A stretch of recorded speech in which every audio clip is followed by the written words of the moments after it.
Hello dear viewers, আজকে আমি একটি নতুন অঙ্ক নিয়ে এসেছি শতকরা বিষয়ের উপর। তোমরা যারা আমার ভিডিওগুলো নিয়মিত দেখো, তোমরা নিশ্চয়ই জেনে গেছো যে আমি এখন ওই শতকরা বিষয়ের উপর ক্রমানুসার কতগুলো অঙ্ক ছাড়ছি আমার চ্যানেলে। তোমরা নিশ্চয়ই সেগুলো দেখে নিয়েছো, যদি না দেখে থাকো দেখে নিও। এই রকমেরই আরেকটি অঙ্ক আজকে আমি তোমাদের শেখাতে যাচ্ছি। দেখো, অঙ্কটিতে বলা হয়েছে যে কোনো একটি সংখ্যার 25% 80-এর 35%-এর সমান হলে সংখ্যাটি কত। অর্থাৎ এখানে দুটি সংখ্যার উল্লেখ করা হয়েছে।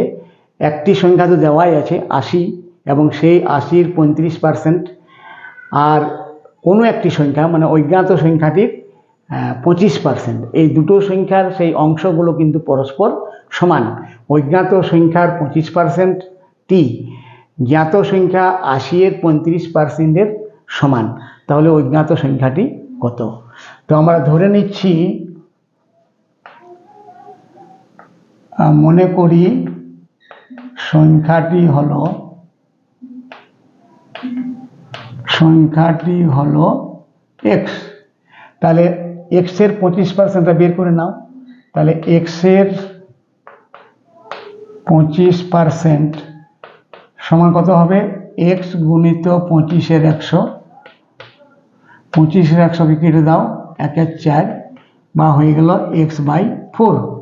x এর 25% সমান হয়ে গেল x/4। এখন 80-এর 35% সমান কত সেটাও বের করে নাও।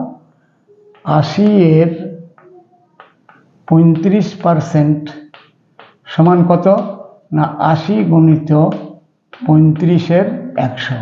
5 দ্বারা কেটে দাও, 5-7-তে 35, 5-20-এ 100। আবার 80 এবং 20-কে কাটাকাটি করে দাও, 4-20-তে 80 সমান হয়ে গেল 4-7-তে 28। এখন সেই অজ্ঞাত সংখ্যা x এর 25% যার মান x/4, আর 80-এর 35% যার মান হলো 28। অতএব এই দুটো মানে কিন্তু একই, সমান। অতএব আমরা লিখতে পারি, অতএব x/4 সমান 28। 28কে যদি আমরা 28/1 ধরে নিই, তাহলে আমরা বজ্রগুণন করতে সুবিধা হয়। তাহলে x গুণিত 1 সমান xই হবে।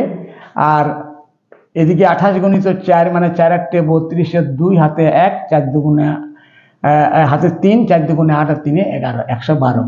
অতএব x এর মান হয়ে গেল 112। অতএব সংখ্যাটি হলো 112। অতএব সংখ্যাটি হলো